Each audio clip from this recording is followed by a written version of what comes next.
ही कर रही हूँ मैं स्टार्ट। ओके चलिए, गुड इवनिंग एवरीवन बेटा। तो चैप्टर हमारा 10 चल रहा है व्रत का, ठीक है, जिसमें हमने शुरू के 4 सवाल कर लिए थे, ठीक है, स्टार्टिंग के 4 क्वेश्चन हो गए थे। आज हम करेंगे 5वां सवाल, ठीक है, 10.4 का। अब 5वां सवाल है क्या, वो मैं आपको डायग्राम में समझाती हूँ, ठीक है। ये है डायग्राम। उसने बोला कि एक हमारा पार्क है जो व्रत की आकृति का है। कैसा पार्क है? व्रत की आकृति का पार्क है, ठीक है। आगे उसने बोले इस पार्क में ना 3 लड़कियां हैं। 3 लड़कियां कैसे खड़ी है?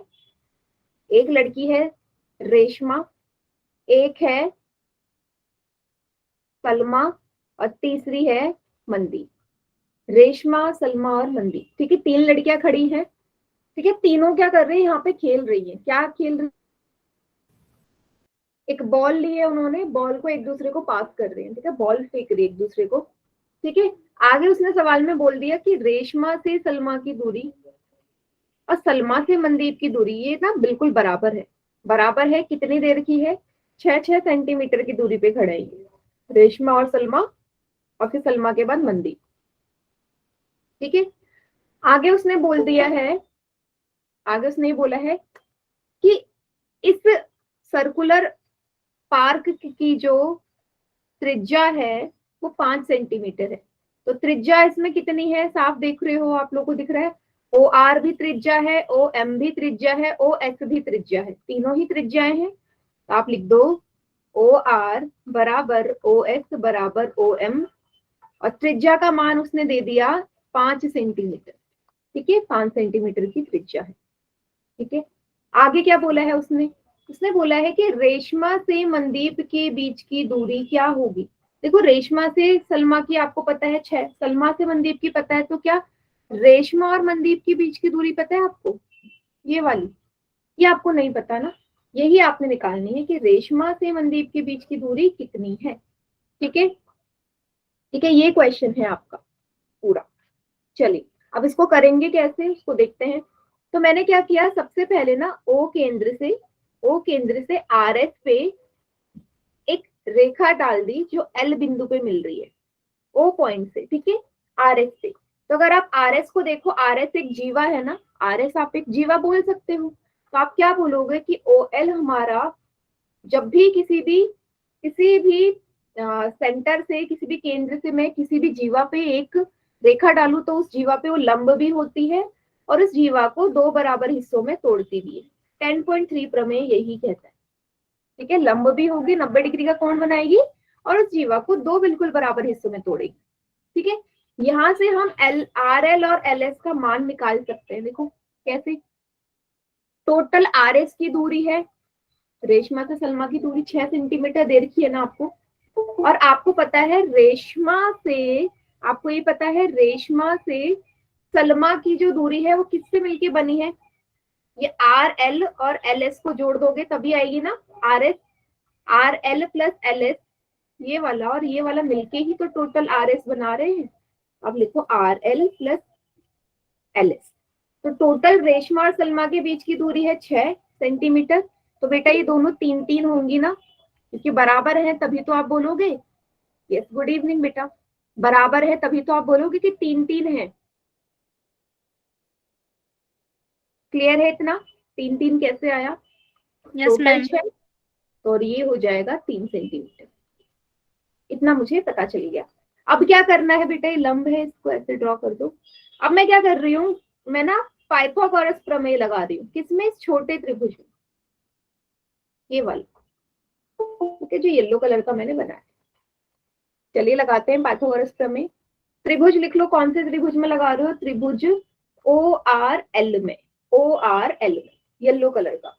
तो कैसे लगाओगे? आप बोलोगे कि ओ आर का जो स्क्वायर है, ओ आर का वर्ग बराबर है ओ एल के वर्ग प्लस आर एल के वर्ग के बराबर, योग के बराबर। ओ आर हमारी त्रिज्या है जिसका मान आपको दिया है 5 सेंटीमीटर, लिख दो। ओ एल आपको पता है? नहीं पता आपको। लंब नहीं पता कि लंब कितना है, ये ओ एल ये नहीं पता, इसी का मान निकालना है। आर एल अभी अभी निकाली, कितनी है? 3 सेंटीमीटर, मतलब आधार इसका 3 है। 5 का स्क्वायर क्या होता है? 25, OL स्क्वायर, 3 का स्क्वायर होता है 9। अब OL का मान निकालना है तो 9 उस तरफ जाएगा, OL का वर्ग हो गया 25 माइनस 9, तो OL का मान कितना आ जाएगा बेटा, उस तरफ जाके ये वर्गमूल बन जाएगा। 25 में से 9 घटाए तो 16 आया। 16 किस संख्या का वर्गमूल होता है बताइए? 4 का। यस, तो आप क्या बोलोगे, OL का मान कितना आ गया, 4 सेंटीमीटर। आ गया सभी को समझ? सबसे पहले मैंने OL का मान निकाला है। क्लियर?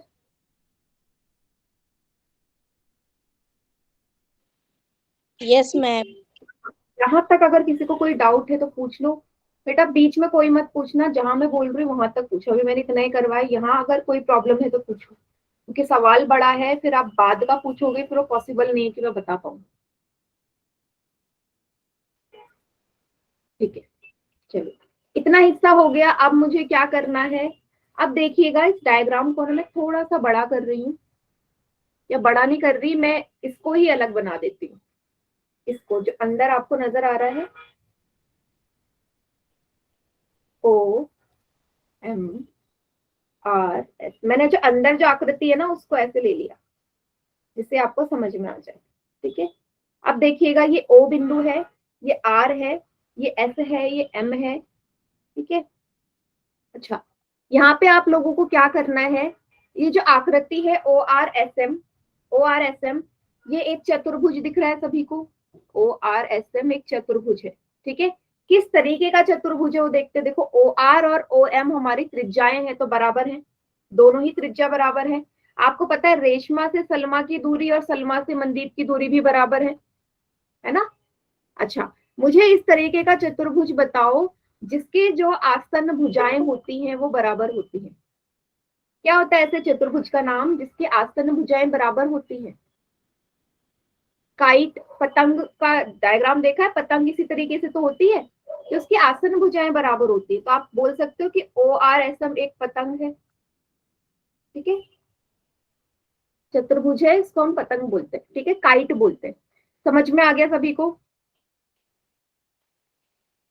ठीक है, पतंग का एक और गुण होता है कि इसकी जो विकर्ण होता है, इसके विकर्ण कौन से, RM और OS, इसके विकर्ण है ना RM और OS, ये एक दूसरे को समद्विभाजित भी करते हैं और 90 डिग्री पे बाइसेक्ट भी करते हैं, 90 डिग्री पे मिलते हैं। ठीक है, परपेंडिकुलर बाइसेक्टर। ठीक है, इसके जो विकर्ण है एक दूसरे को समद्विभाजित करते हैं और 90 डिग्री का कोण बनाते हैं। कहाँ, सेंटर पे, जहां मिल रहे हैं। तो जहां मिल रहे हैं उस बिंदु को मैंने N नाम दे दिया, तो इस डायग्राम में ये मिल रहे हैं, यहाँ पे इसको N दे दो। ठीक है, और 90 डिग्री का कोण भी बना रहे हैं। इतना सभी को क्लियर? आप यहाँ पे लिख लीजिए, आप यहाँ पे लिख लीजिए, एक पतंग है तो RN और NM हमारा बराबर हो जाएगा। ठीक है, क्योंकि जो विकर्ण है वो समद्विभाजित कर रहे हैं, समद्विभाजित करते हैं। ठीक है, इतना मुझे समझ में आ गया। अब मुझे इसका यूज क्या है उसको देखिएगा। अब यहीं पे ना आपको एक और ट्रायंगल नजर आ रहा होगा, उस ट्रायंगल का मैंने इस्तेमाल करना है। अच्छा, इसको यहाँ से पहले ये लाइन डालो, डायग्राम में ऐसा है L पॉइंट। अब ये त्रिभुज देखिएगा पूरा ORS, ORS। ठीक है, ये वाला हिस्सा मैं हटा रही हूँ, इसकी जरूरत नहीं है मुझे। त्रिभुज दिख रहा है ORS सभी को, यहाँ पे भी है ये ORS।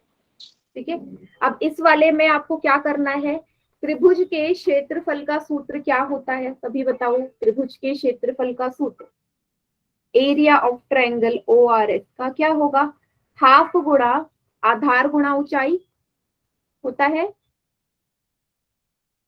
अगर मैं बोलूं ORS का जो क्षेत्रफल है वो कैसे निकालोगे, आप बोलोगे हाफ गुणा आधार गुणा ऊंचाई, इसका सूत्र होता है। ठीक है, अब मुझे देखना है आधार और ऊंचाई क्या होगा इसके लिए, तो कैसे पता चलेगा, इसी डायग्राम को देखो। यहाँ पे अगर आप देखोगे जो RS है, RS क्या है बेटा, RS आधार होगा। अगर RS आधार है तो इसके लिए ऊंचाई क्या होगी, OL। RS आधार है तो OL ऊंचाई होगी, तो लिख दू RS गुणा OL। इतना सभी को समझ में आया? आधार जिसमें त्रिभुज बना है, ऊंचाई जहां पे 90 डिग्री का कोण बन रहा है उसी को ऊंचाई बोलते हैं। ठीक है, Yes, ma'am. ठीक है, कहीं पे भी Yes, प्रॉब्लम? ma'am. ठीक है। अब इसी त्रिभुज को आप दूसरे तरीके से देखो, दूसरे तरीके से मतलब आधार बदल सकते हो। ये वाला जो OS है ना, इस बार OS को आधार लो, क्योंकि इस वाले पे भी 90 डिग्री का कोण बन रहा है। तो अगर OS आधार हो जाएगा तो इस आधार के लिए ऊंचाई बेटा ये होगी, यहाँ N बिंदु है, RN बताओ। अगर इस बार OS हमारी ऊंचाई है, सॉरी OS हमारा आधार है, तो RN हमारी ऊंचाई हो जाएगी। त्रिभुज एक ही है, एक ही त्रिभुज में मैंने 2 बार लगा दिया, क्यों? क्योंकि मुझे RN का मान चाहिए। अब भले मैं 2 बार इसका क्षेत्रफल का सूत्र लगा रही हूँ, क्या इस त्रिभुज के क्षेत्रफल में कोई परिवर्तन होगा, कोई चेंज आएगा? क्षेत्रफल तो सेम रहेगा ना। जब त्रिभुज एक है तो क्षेत्रफल भी तो वही रहेगा, बताइए। मैं 2 बार क्यों लिख रही हूँ? क्योंकि मुझे RN का मान चाहिए। मैंने दोनों ही सूत्रों को बराबर इसलिए रखा क्योंकि दोनों का जो क्षेत्रफल है ना, चाहे मैं इस वाले आधार से निकालू, दूसरे वाले आधार से निकालू, सेम ही आएगा। ठीक है, इसलिए मैंने बराबर कर दिया। ओके, अब इस डायग्राम को मैं यहाँ से रब कर देती हूँ फिलहाल। ठीक है, चलिए, जिस जिसका मान आपको दिया है लिख लो। RS रेशमा और सलमा के बीच की दूरी 6 है। OL अभी अभी निकाला 4। OS क्या है? OS हमारी है त्रिज्या, देखो देखिए ना, OS हमारी त्रिज्या है 5 सेंटीमीटर। RN का मान निकालो, देखो 2 नीचे है, 2 नीचे, 2 से 2 कट जाएगा। 2 से 2 कट गया। आगे देखो 6 चौके 24 बराबर 5 गुणा RN कितना आ गया? 24/5, भाग दोगे आ जाएगा 4.8 सेंटीमीटर। RN का मान ये वाला हिस्सा कितना आ गया? 4.8। ठीक है, इतना सभी को समझ में आया?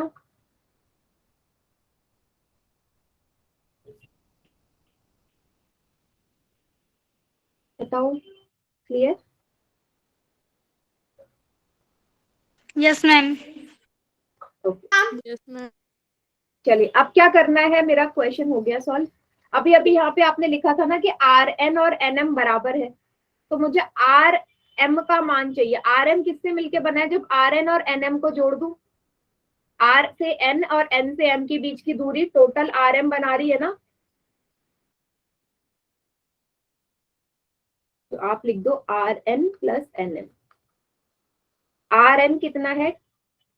4.8, NM भी 4.8, कितना आया? 9.6 सेंटीमीटर। कितना आ गया? 9.6, और यही इसका उत्तर है। आपको ये तो निकालना था, रेशमा और मनदीप के बीच की दूरी। सभी को आगे समझ क्वेश्चन?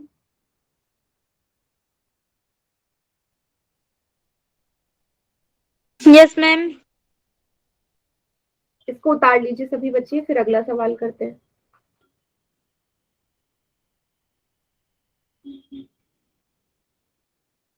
मैम उतार लिया हमने तो।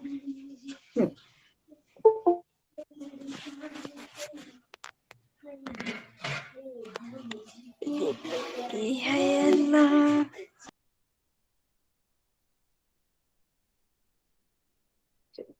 सभी ने उतार लिया। चलो अब मैं अगला सवाल करवाती हूँ, छठा सवाल, क्वेश्चन नंबर 6।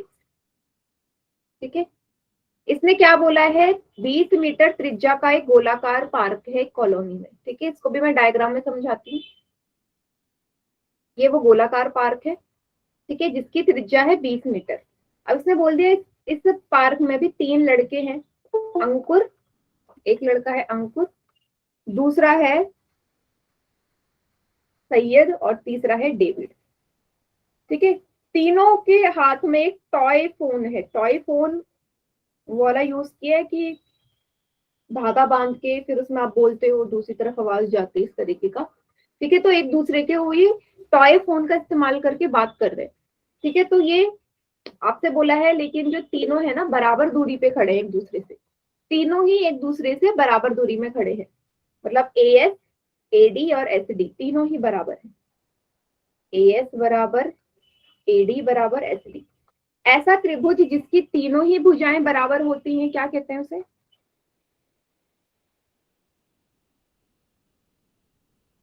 बताओ। ऐसा त्रिभुज जिसकी तीनों भुजाएं बराबर हों। समबाहु त्रिभुज भूल गए क्या? आप क्या बोलोगे? त्रिभुज ASD क्या है? एक समबाहु त्रिभुज है, बोल दोगे, क्योंकि इसकी तीनों भुजाएं बराबर है। क्लियर यहां तक? ठीक है, चलिए। अब उसने बोल दिया कि जो इस पार्क का जो त्रिज्या है ना, वो आपको 20 मीटर दीर्घ है। त्रिज्या कौन सी होगी वो भी आपको बता रही हूँ। मैं क्या कर रही हूँ ना, अभी मैं ए से लेके ना, ए शीर्ष से लेके सामने वाली भुजा पे शीर्ष लंब डाल रही हूँ। शीर्ष लंब, 3 शीर्ष लंब भी डाल सकते हैं एक त्रिभुज में, 3 ही शीर्ष लंब डाल सकती हूँ मैं। ठीक है, 90 डिग्री में मिलते हैं, आपको पता है शीर्ष लंब। ठीक है, अब जहां शीर्ष लंब मिलते हैं किसी भी त्रिभुज के, जहां तीनों शीर्ष लंब मिलते हैं, उस बिंदु को हम बोलते हैं लंब केंद्र। क्या बोलते हैं? लंब केंद्र। ऐसा बिंदु जहां पे किसी भी त्रिभुज के तीनों ही शीर्ष लंब आके मिलते हैं, ठीक है, उसको लंब केंद्र बोलते हैं। अब ये जो लंब केंद्र है, इसका एक गुण होता है, लंब केंद्र बोलता है, देखो जहां मिल रहा है उसका नाम दे दो PQR।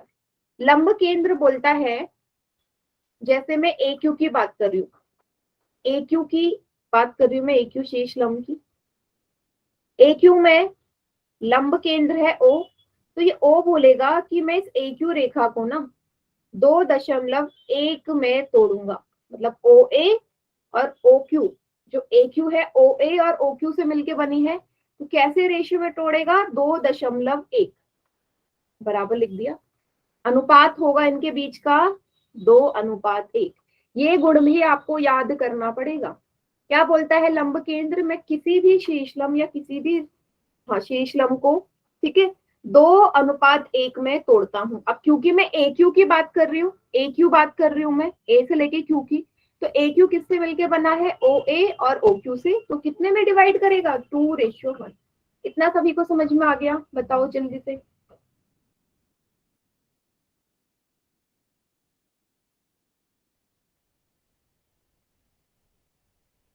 बताइए बेटा, कुछ तो लिखो, यस नो या कुछ भी बोलो। आया समझ? Yes ma'am. ठीक है, ठीक है। चलो, अब क्या कर रही हूं मैं यहाँ पे, आपको, आप इसको ऐसे लिख सकते हो, आप इसको ऐसे लिख सकते हो कि OA बटे OQ बराबर 2/1। ये इसके नीचे आएगा तो बटे में हो जाता है ना, OA बटे OQ बराबर 2/, क्योंकि OA का अनुपात है 2 और OQ का है 1, तो उसके सामने 2 आएगा, उसके सामने 1 आएगा। ठीक है, इतना 2/1।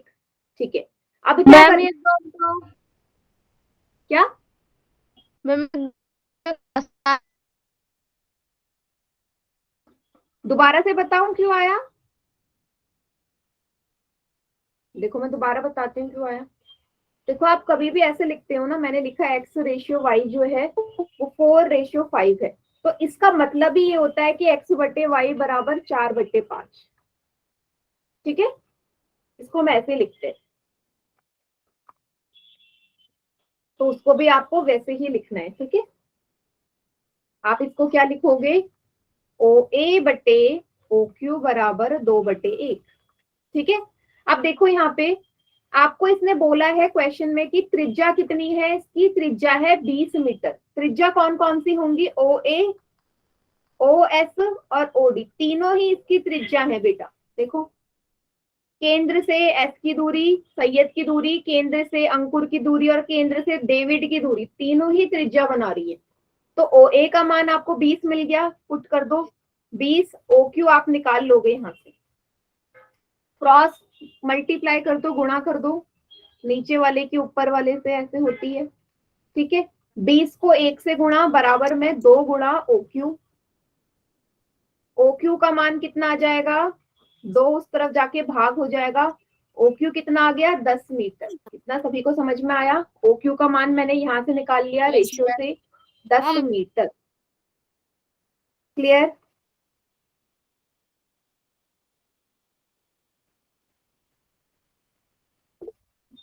ठीक है, ठीक है, बस मेरा क्वेश्चन सॉल्व भी हो गया मानो।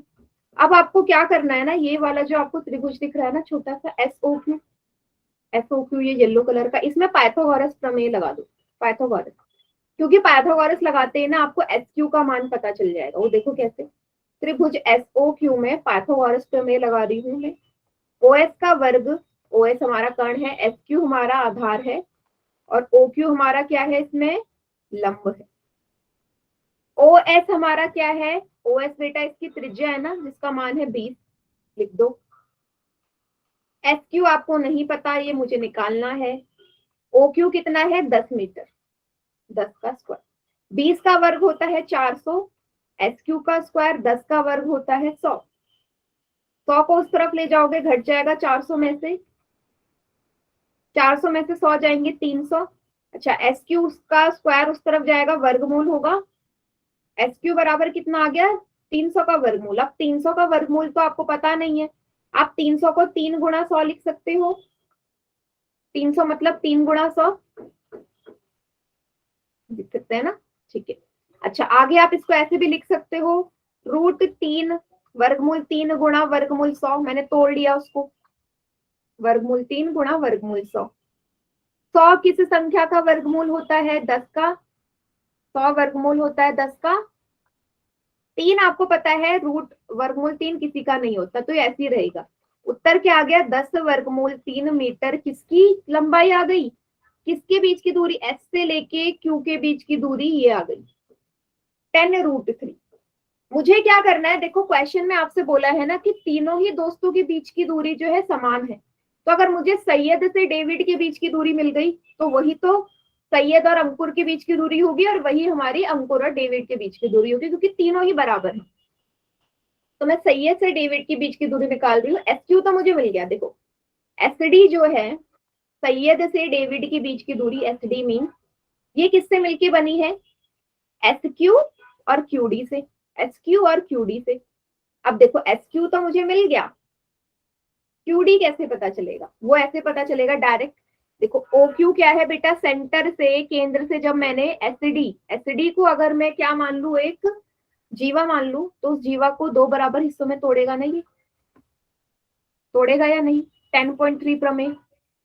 आप बोलोगे OQ हमारा लंब होगा SD पे, और SQ और QD बराबर होंगे 10.3 प्रमेय द्वारा, ठीक है। तो यहाँ से SD का मान आ गया, SQ अभी अभी निकाला 10√3, QD भी 10√3 हो जाएगा, 10 और 10 20, 20 वर्गमूल 3, इसका उत्तर आ गया। सैयद से डेविड के बीच की दूरी जितनी होगी उतनी ही अंकुर से सैयद की, और उतनी ही अंकुर से डेविड की, तीनों की दूरी आपके पास आगे निकलेगी। आ गया समझ सभी को?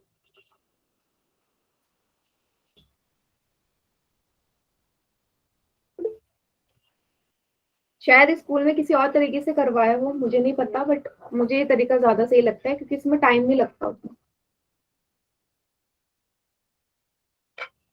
आपको जो तरीका सही लगे आप वो करिएगा।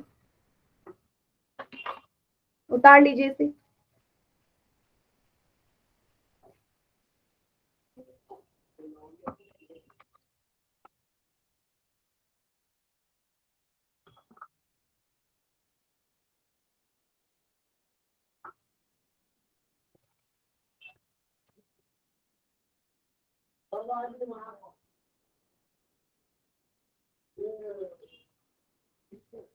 मैम उतार। अच्छा, अब मुझे एक चीज बताओ, ये 10.4 हमारी पूरी फिनिश हो चुकी है। 10.5 में 10.5 में आपको कितने सवाल मैंने करवा दिए थे स्टार्टिंग के?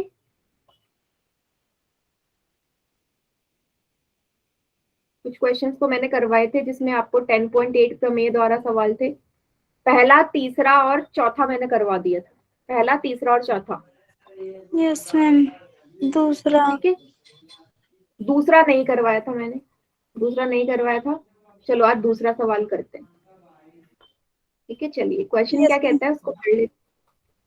दूसरा सवाल 10.5 का,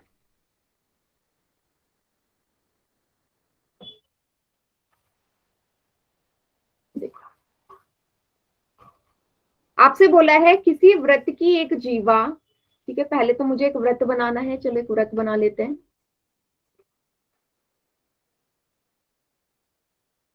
ठीक है, ये है वृत्त एक। ठीक है, इसने बोल दिया इस वृत्त की जो जीवा है वृत्त की त्रिज्या के बराबर। ठीक है, वृत्त की जीवा और त्रिज्या दोनों ही बराबर है। ओके, तो मैंने इसका ले लिया सेंटर ओ इसका केंद्र है। ठीक है, इसकी मैंने एक ये ले ली जीवा और ये रही इसके लिए त्रिज्या। ठीक है, ये दोनों ही त्रिज्या और जीवा दोनों ही आपस में बराबर है, इनका नाम लिख देते हैं, ये ए और बी है जीवा।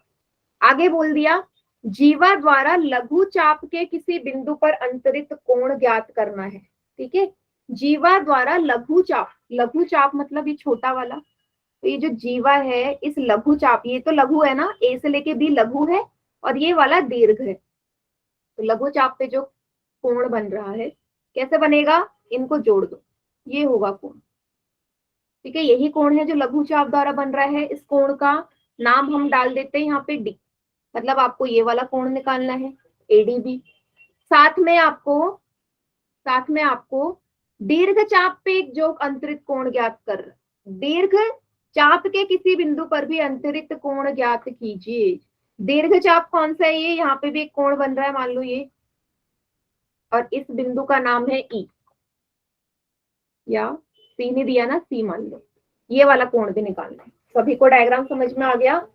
आपको दो एंगल्स निकालने हैं यहाँ पे, एंगल ए डी बी और दूसरा एंगल ए सी बी। ठीक है, बहुत इजी सवाल है आपका, किससे सॉल्व हो जाएगा 10.8 प्रमेय द्वारा। लेकिन यहाँ पे एक प्रॉब्लम है कि मुझे ना कोई भी कोण नजर नहीं आ रहा, किसी भी कोण का मान नहीं दिया, यहाँ पे दिया है किसी भी कोण का मान, कोई भी एक एंगल नहीं दे रखा। लेकिन आपको इसने एक चीज बोल दी क्वेश्चन में कि जीवा और त्रिज्या बराबर है, मतलब ओ ए बराबर ओ बी बराबर ए बी, त्रिज्या है बराबर है। बेटा ऐसा त्रिभुज, अब देखो अगर आप एओबी को देखो, त्रिभुज ओ ए बी, तीनों ही भुजाएं बराबर है, फिर से आप क्या बोल दोगे, ये कैसा त्रिभुज है, समबाहु त्रिभुज है भाई, ओ ए ओ बी ए बी तीनों बराबर है, तो आप बोलोगे त्रिभुज ओ ए बी एक समबाहु त्रिभुज है। इतना सभी को समझ में आ गया, क्योंकि तीनों भुजाएं बराबर है। ठीक है, चलिए आगे क्या करना है यहाँ पे। अब मुझे बताओ किसी भी समबाहु त्रिभुज की तीनों कोण कितने डिग्री के होते हैं, कितने मान होता है, 60-60 का मान होता है ना, तीनों ही कोण बराबर होते हैं 60-60 डिग्री के। मतलब कोण आपका जो सेंटर वाला है वही मेन है। ए ओ बी आप बोल दोगे 60 डिग्री होगा, तो सेंटर पे जो है वो 60 डिग्री होगा, बाकी के दोनों भी 60-60 होंगे क्योंकि सम द्विबाहु त्रिभुज है, सॉरी समबाहु है। इतना सभी को समझ में आया तो जल्दी से चैट सेक्शन में यस लिखो, नहीं आया तो नो लिखो। Yes ma'am. ठीक है,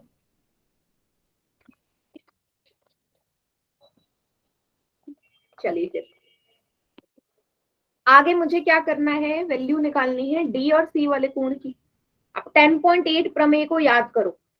सबसे पहले आपने चाप देखना है, ये एडीबी वाला, एडीबी छोटा चाप है, एडीबी ये लघु चाप है।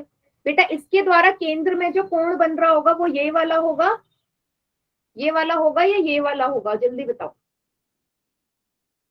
चाप एबी द्वारा केंद्र में जो कोण अंतरित होगा वो ये वाला होगा ना, ये छोटा वाला अंदर का, यस और नो, कोण एओबी।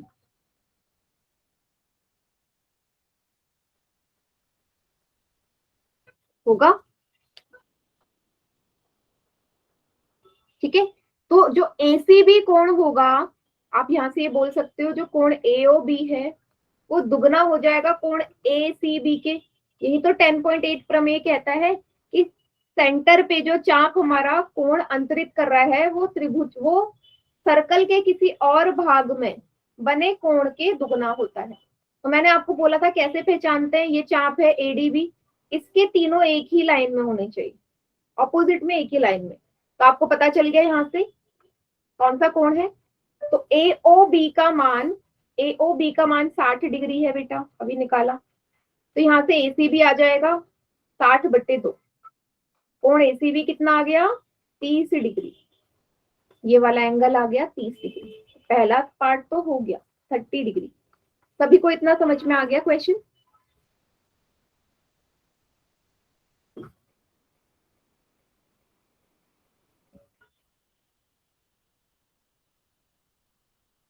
ठीक है। अब जो डी वाला कोण है ना, इसको हम दो तरीके से निकाल सकते हैं। मैं आपको एक इजी तरीके से बता रही हूँ। आपने ये वाला प्रमेय पढ़ा है। अगर आप इसको देखो, इस अंदर वाली जो आकृति है ACBD, बेटा ACBD एक चतुर्भुज नजर आ रहा है सभी को? चतुर्भुज है, अंदर वाला एक चतुर्भुज है। किस तरीके का? जब हम किसी भी वृत्त के अंदर एक चतुर्भुज बनाते हैं तो उसको हम क्या बोलते हैं? ऐसा चतुर्भुज एक वृत्त के अंदर हो, उसको क्या नाम देते हैं? जल्दी से बताओ। चक्रीय वेरी गुड, चक्रीय चतुर्भुज। तो आप बोलोगे कि ACBD एक चक्रीय चतुर्भुज है।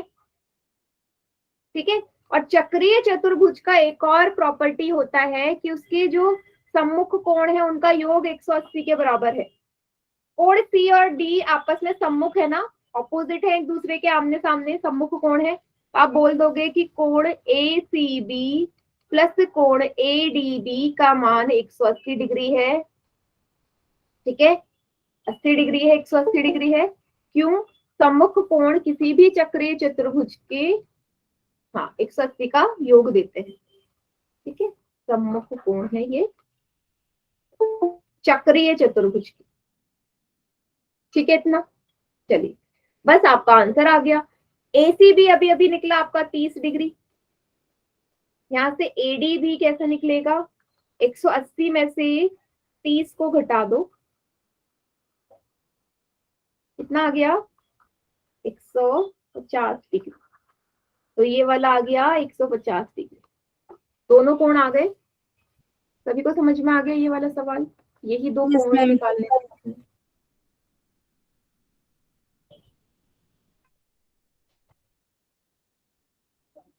सभी बच्चे इसको एक बार देखो और नोट डाउन करो और बताओ मुझे कहीं पे कोई प्रॉब्लम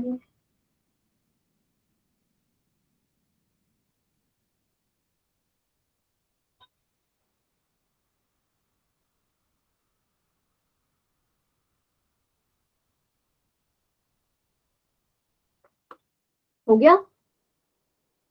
चलिए अगले क्वेश्चन में बढ़े।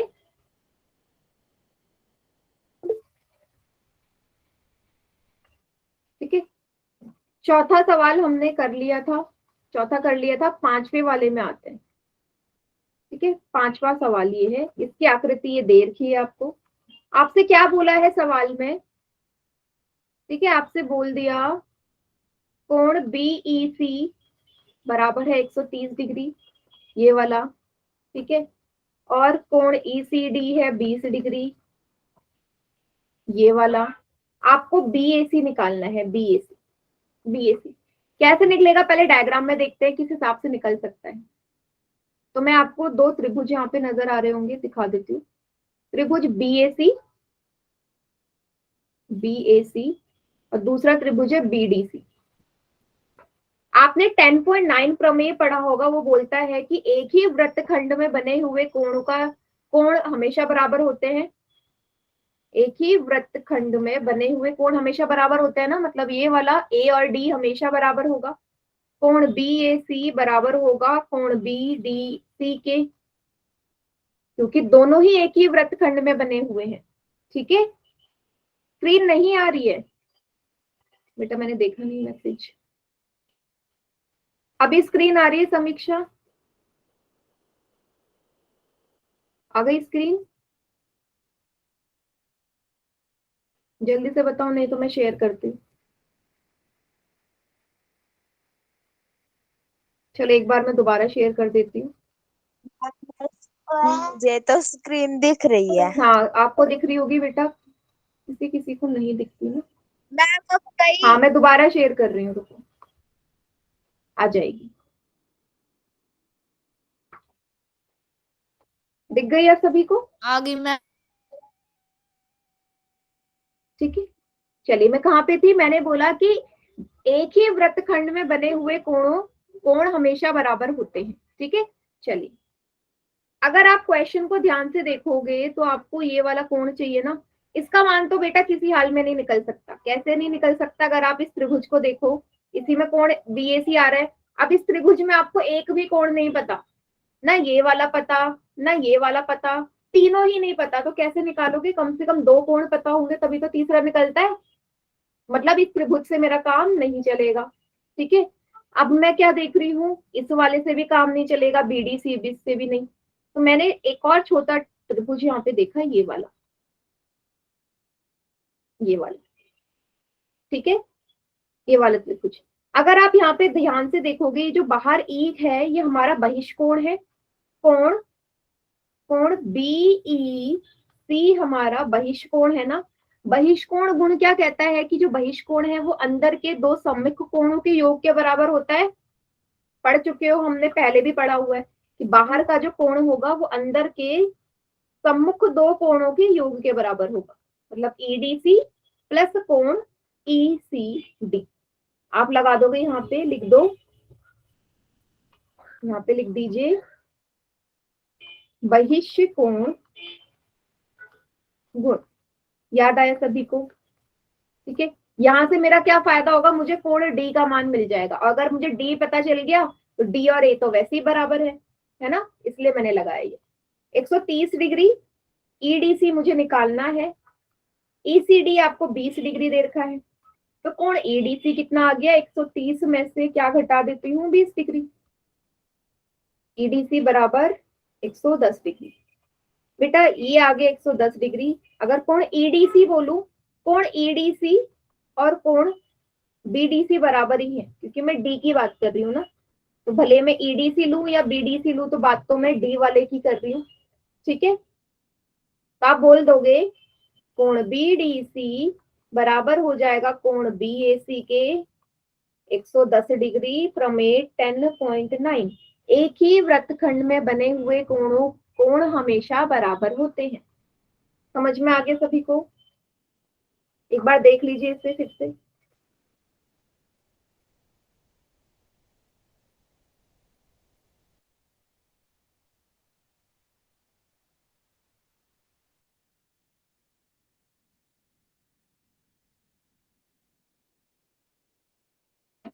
ठीक है, उतार भी लीजिए इसे।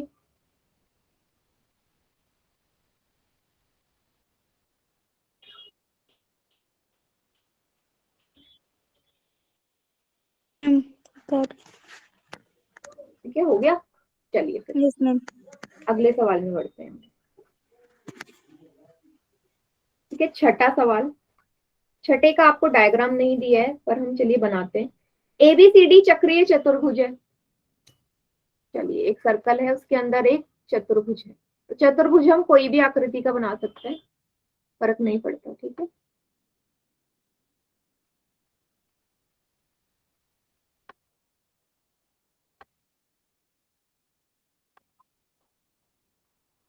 ठीक है, ये है सर्कल जिसके अंदर एक चक्रीय चतुर्भुज बना हुआ है। तो चक्रीय चतुर्भुज मैं आपसे बोल रही हूँ कोई भी आकृति का बना सकते हो। मैंने कुछ इस तरीके से बना लिया, मैंने कुछ इस तरीके से बना लिया है। ये ठीक है, कोई भी आकृति बना सकते हो, आपकी मर्जी। ठीक है, ये बन गया चक्रीय चतुर्भुज। इसका हम नाम दे देते हैं एबीसीडी, नामकरण कर दो A B C D.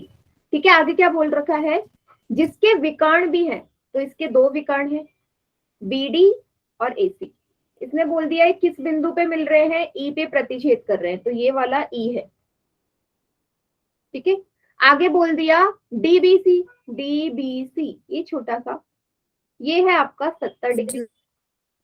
BAC, BAC ये छोटा वाला, ये है 30 डिग्री। ठीक है, आपसे बोल दिया ए बी और बीसी बराबर है, ए बी और बीसी भी बराबर है, तो आपको क्या याद करना है, दो कोण निकालने हैं, कोण बीसीडी का मान निकालना है और कोण ईसीडी का मान निकालना है, दोनों का मान।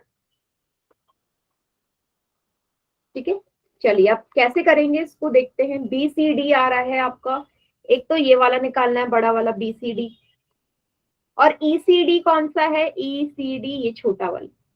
ठीक है, चलिए सबसे पहले मैं क्या कर सकती हूँ यहाँ पे, अच्छा क्या लगाऊंगी, हाँ इसको यहाँ पे देखिए, आपको ये वाला कोण नजर आ रहा है 70 डिग्री वाला, ये वाला, और एक ये कोण नजर आ रहा होगा बेटा,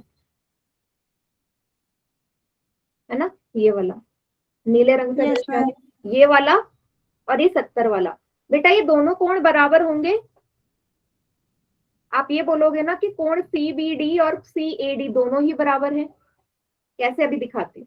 सीबीडी बराबर कोण सीएडी, क्यों, दोनों ही हमारे एक ही वृत्तखंड में बने हैं, तो एक ही वृत्तखंड में बने कोणों हमेशा बराबर होते हैं, इनका मान हमेशा बराबर है। तो ये तो आपको 70 डिग्री मिल गया, क्लियर हो गया इतना, 10.9 प्रमेय से ये 70 डिग्री आ गया। ठीक है, एक ही वृत्तखंड में बने हैं। आगे क्या करना है, टोटल अगर मुझे बीएसी मिल जाए, बीएडी मिल जाए, ये वाला पूरा, ये टोटल बीएडी कितना होगा, जब 70 और 30 को जोड़ दूंगी, आप बोलोगे कोण 70 डिग्री प्लस 30 डिग्री को जोड़ के ही बीएडी बन रहा है, तो ये आ गया 100 डिग्री, बीएडी आ गया 100 डिग्री। ठीक है, अब फिर से क्या करना पड़ेगा, ये जो कोण ए है और ये जो कोण सी है, अभी अभी पिछले सवाल में हमने क्या पढ़ा था कि किसी भी चक्रीय चतुर्भुज के आमने सामने वाले सम्मुख कोणों का योग 180 डिग्री होता है। ए और सी सम्मुख कोण है और चक्रीय चतुर्भुज के अंदर आ रहे हैं, तो आप बोलोगे कोण बीएडी प्लस कोण बीसीडी बराबर 180 डिग्री। आप लिख दोगे चक्रीय चतुर्भुज के सम्मुख कोणों का मान 180 के बराबर होता है, योग का मान। ठीक है, ये अगर 100 डिग्री है बीएडी, तो यहां से कोण बीसीडी निकालो, कोण बीसीडी आ गया 80 डिग्री, ये पूरा है 80 डिग्री। ठीक है, पहला पार्ट सॉल्व हो गया, बीसीडी का मान निकल गया 80 डिग्री। सभी को इतना क्लियर, पहले पार्ट में आपको बीसीडी का ही मान yes, ma'am. ठीक है, चलिए अब आपको देखना है त्रिभुज एबीसी, त्रिभुज एबीसी मैं उसको कलर कर देती हूँ, एबीसी ये येलो कलर से आपको नजर आ रहा होगा। ठीक है, इसमें जो एंगल से मेंशन कर देती हूँ, ये है 30 डिग्री, ठीक है, ये है 70 डिग्री, ये टोटल है 80। ठीक है, आपको इसमें ये भी बोल रखा है ना, ए बी और बी सी बराबर है, आपको दिया था सवाल में ए बी बराबर है बी सी के। बेटा अगर ए बी और बी सी बराबर है तो उनके आमने सामने वाले कोण भी बराबर होंगे। देखो ये ट्रायंगल ऐसे है, तो ऐसे देखो, ठीक है, ये पॉइंट है ए, ये है बी, ये है सी, ये भुजा, अगर ये भुजा बराबर है तो इनके सम्मुख कोण यही तो हुए, तो ये ए वाले पे और सी वाले पे जो कोण है वो बराबर होंगे या नहीं, है ना, क्योंकि अगर हमारे भुजाएं बराबर है तो उनके सम्मुख कोण भी बराबर होते हैं। तो आप ऐसे लिखो इसे, आप लिखोगे क्योंकि ए बी और बी सी बराबर हैं, इसीलिए कोण क्या लिखोगे, बी ए सी बराबर हो जाएगा कोण बी ए सी बी सी ए के। कितना है ये, 30 डिग्री। ठीक है, आप यहाँ पे लिखोगे सम्मुख कोण है ये सम्मुख भुजा के। इतना सभी को समझ में आ गया। 30 डिग्री कैसे आया, BCA आया 30 डिग्री। ठीक है, चलिए अब लेकिन मुझे लास्ट में ECD निकालना है। ECD बेटा ये वाला ये कैसे निकलेगा, अगर आप देखो ये टोटल 80 डिग्री है, ये पूरा का पूरा 80 डिग्री है ना, और मेरे को अंदर वाले C का मान अभी अभी निकाला मैंने, कितना निकाला, 30 डिग्री। तो अगर इस 80 में से 30 को घटा दो तो ये वाला आ जाएगा ECD। बताइए, टोटल 80 है, पूरा का पूरा जो C है टोटल 80 है, उसमें से मैं ये 30 डिग्री घटा दूं, BCA घटा दूं, तो मेरे को ये ECD ही तो मिलेगा, छोटा वाला। बताओ, देखो इसको मैं ऐसे बना देती हूँ अगर नहीं आ रहा समझ, क्योंकि ये ऐसे है, ये E पॉइंट है, ये D है, आपको ये पूरा एंगल दे रखा है 80 डिग्री, आपको निकालना है ये ग्रीन वाला पार्ट, ये वाला हिस्सा, और ये जो छोटा वाला है ये 30 डिग्री है। तो टोटल 80 में से ये 30 वाला हटा दो, ये वाला हटा दो, तो ECD मिलेगा 80 माइनस 30, बस यही करना है, कर दो। आप लिखोगे एंगल ECD कब आएगा, जब मैं एंगल BCD में से क्या घटा दूं, थोड़ा सा साइड कर लीजिए, हाँ लिख लेते हैं। ECD कब आएगा, जब एंगल BCD में से घटा रही हूं मैं, एंगल BCD में से घटा रही हूँ BCA, 80 माइनस 30 डिग्री, कितना आ गया ये 50 डिग्री। तो दोनों कोणों का मान आपका आ गया, एक है हमारा 80 और एक है 50। देख लो एक बार फिर से और बताओ मुझे समझ में आया या नहीं।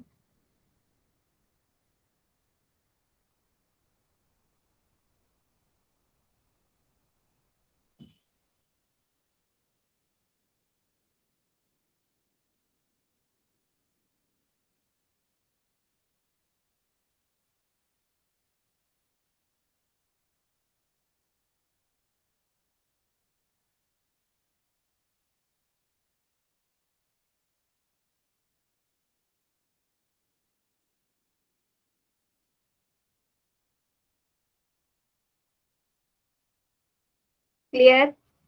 यस मैम, ठीक, मैम उतार भी लिया। उतार लिया, चलिए। Yes ma'am. एक आखिरी सवाल है, जो 7वां सवाल है ना, बहुत ही छोटा सा है और बहुत इजी भी है, इसको देख लेते हैं। 7th क्वेश्चन, इसने क्या बोल दिया, एक चक्रीय चतुर्भुज के विकर्ण उसके शीर्षों से जाने वाले वृत्त का व्यास हो। कहने का क्या मतलब है, सर्कल लिया, ठीक है, इसको थोड़ा सा बड़ा कर देते हैं। इसने बोल दिया ना कि जो आपके विकर्ण है ना चक्रीय चतुर्भुज के विकर्ण और इस वृत्त के जो डायामीटर है, व्यास है, वो एक ही है, ठीक है। तो इसके अंदर पहले मैं एक चक्रीय चतुर्भुज बना देती हूँ, इस तरीके का सिंपल सा एक स्क्वायर बना देती हूँ। ये है चक्रीय चतुर्भुज, ठीक है, इसका नाम है ABCD। बेटा इसके जो विकर्ण है, चतुर्भुज के जो विकर्ण है ना, ये ही इसके व्यास है।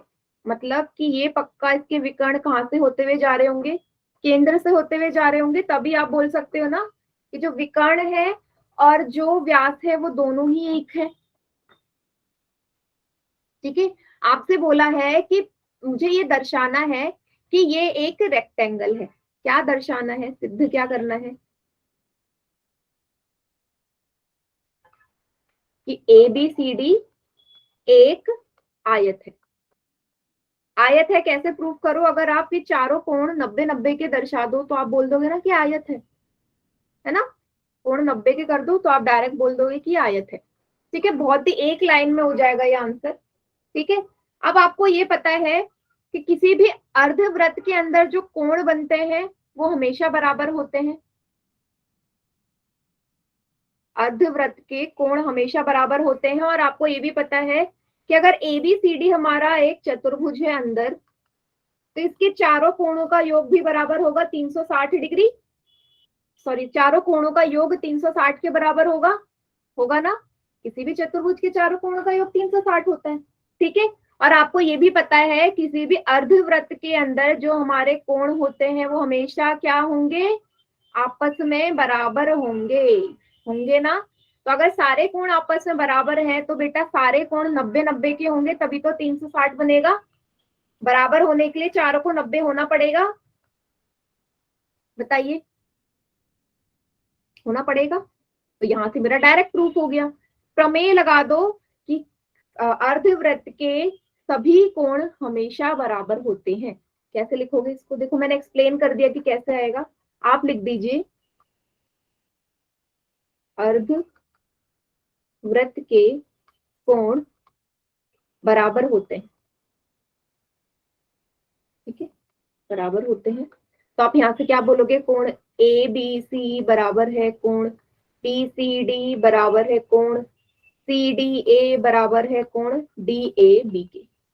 चारों 90-90 के। ठीक है बेटा, चारों का योग भी तो 360 लाना है ना, तो 90-90 तो होंगे तभी आपस में बराबर हो पाएंगे ना। ठीक है, इसीलिए आप क्या बोल दोगे? ए बी सी डी क्या है? एक आयत है। और ये क्वेश्चन सॉल्व। क्लियर है? समझ में आ गया? Yes ma'am. ठीक है, मैम एक बार 2 लाइन रहेगी, मैं उतार लेती हूँ। हाँ उतार लो। अच्छा बेटा, आज की क्लास यहीं तक रखते हैं, इसके आगे का नेक्स्ट क्लास में करेंगे। ठीक है सब